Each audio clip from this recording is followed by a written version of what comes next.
Welcome! In front of me is LENOVO IdeaPad Slim 5, and in this video I will show you how to put applications on full screen on this laptop.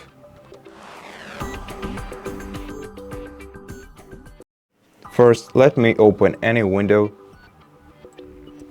for example File Explorer, and now to put it on a full screen I can either click on this icon, square icon in the top right corner, and then click on it again to demaximize the window.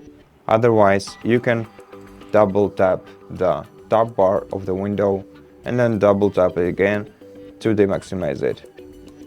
Then the last way to put your device on a full screen is to grab the top bar of your window and simply drag it to the top of the screen, and then grab it and drag it down to demaximize it. And that's it.